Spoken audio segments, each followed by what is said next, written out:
Welcome to Primetime Sports. I'm Caleb Johnson. College football this past week showed us plenty of upsets, and I'm sure if you're a fan, you caught Howard upsetting UNLV, who paid Howard $600,000 to play.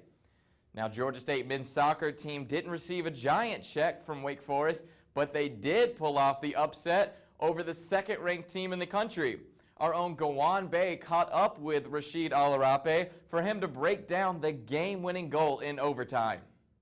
It was the beginning of extra time, and the ball went down the field, and Lucas ended up intercepting the ball from one of their defenders. And then he passed me the ball. I was dribbling across the field, and then around the 18, I cut back. I was dribbling on my left foot, cut back to my right foot. And then I just saw it opening, and I shot. And then the ball just went in. And then after that, I never had that much adrenaline and just had to go celebrate with my team.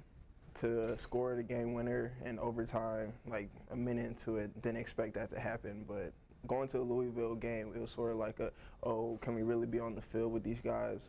But after the Louisville game, we knew that we can definitely compete with the best teams in the nation. So we went into the Wake game knowing that we can actually get something good out the game and actually perform and get the result. The other goal scored in the 2-1 victory over the Demon Deacons came off the foot of the very talented Georgia State Athlete of the Week, Hannes Burmeister. Malik Brown decided to visit Hannes at practice to ask his thoughts on the award and his current goal-scoring streak. They say a lot can change in over a year. Not for German sensation Hannes Burmeister. He's won Student Athlete of the Week again after winning it around the same time last year. I mean, since the last year was quite successful, I think I can do things like in the same way as I did last year, but it doesn't really matter what awards I win or Student Athlete of the Week. Burmeister scored 2 goals in the opening weekend, with one being the game winner over Mercer. One of the best feelings I have had in the last time. I mean, we knew Mercer was a good team, and but still we were well prepared and just tried to win this game. Could you say he had ice in his veins? Yeah, probably. Also, with being Student Athlete of the Week, Burmeister is inching towards school history, ranking 7th in career shutouts with 8.5. A great feeling. I still want more. Like, you know, as long as I'm eligible, and as long as I can play more games, I want to score more goals, get more assists, and have success with the team. So I'm not done yet. So after beating the number 2 ranked Wake Forest early this week, Hannes and the team are looking confident going into their next game on Saturday against Lipscomb at 8 o'clock. Make sure if you want to keep up with the game, follow them on Twitter at GSU Men's Soccer as they give live updates and stats. For Primetime Sports, I'm Malik Brown. Last week I spoke about the volleyball team's highs and lows. Well, unfortunately, they seem to be continuing that roller coaster ride as they held strong and won their sets against Charleston Southern last weekend, but were swept by Kennesaw State this week. We popped in with Coach Paul Hamus again this week to see how the team will plan against Jackson State tonight.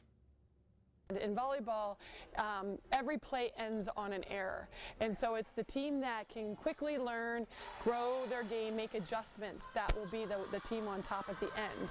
And for us, both of those matches, we struggled to make adjustments quickly. We always look very highly upon every opponent, and Jackson State's very physical. They have a great block. They find ways to score, and sometimes it's not a routine system score. You know, they find the open court, they hit the ball there. And so for us, it's maintaining our game. And we talk about our identity and who we are, the speed at which we play, and being consistent and disciplined in that. So Jackson State is a team that will challenge us in that, in how we maintain our composure through that match. One sport that doesn't receive much coverage on this show, or, well, anywhere for that matter, is our cross-country team. Then again, I don't like running, so I'm not chasing them, but reporter Justin DeWitt did speak with Angela Alonso about her top 30 finish, and thankfully he didn't have to run far.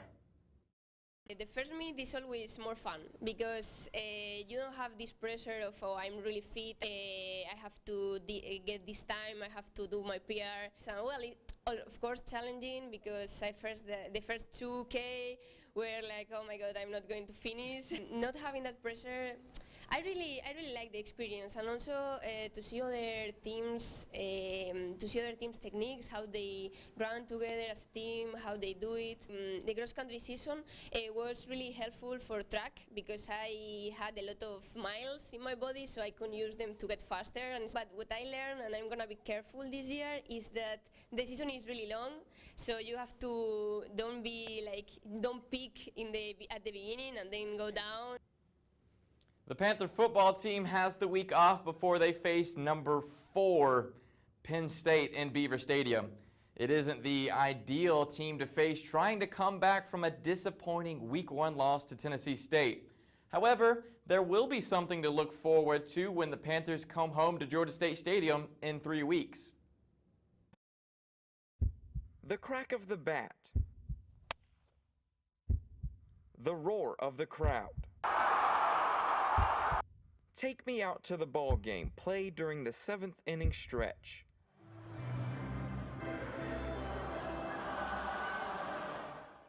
These are the familiar sounds once serving as the heartbeat of Turner Field. That history is now gone. A new chapter beginning with the introduction of Georgia State Stadium. But that heartbeat has found its way home through one man, Oregon player Matthew Kaminsky. I got contacted probably about 6 months ago asking if I was interested in playing for the football games. And at first I was wondering, how do we incorporate Oregon into football? You know, how is this going to quite work? And I think I'm going to pick and choose my spots, and I think it's going to work really well between me and the marching band. So I'm really looking forward to it. To your knowledge, has this ever been done before in collegiate sports? You know, I've been told that it was done for back when they had the St.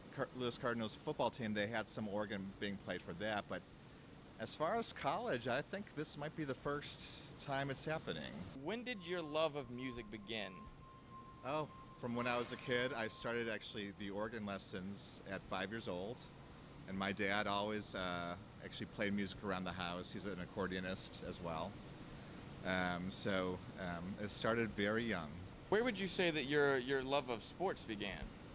Well, I grew up in Chicago, and actually, as a kid, would go to Chicago Cubs games. And I would kind of keep in mind that the organist was playing while I was at the games, but I never really thought it would be something I would do.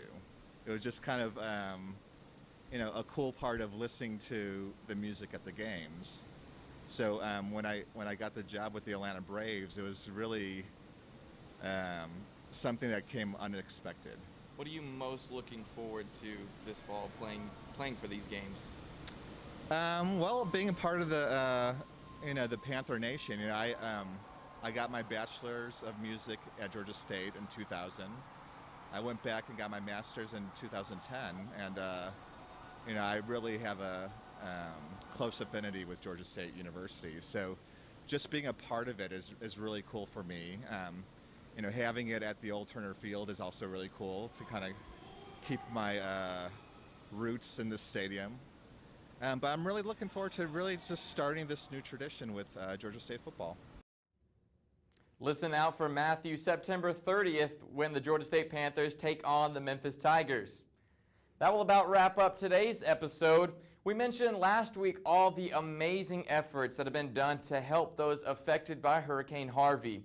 Well, we now have a new concern with those to the south of us that will soon see the wrath of Hurricane Irma. Many games are already canceled or postponed due to the storm, but of course that isn't what is important. People's lives are what is important, and we're thinking and praying for you here at Primetime Sportz. As always, like us on Facebook, subscribe to our YouTube channel, and follow us on Twitter at Prime Sports with a Z. I'm Caleb Johnson. See you next week, and take care.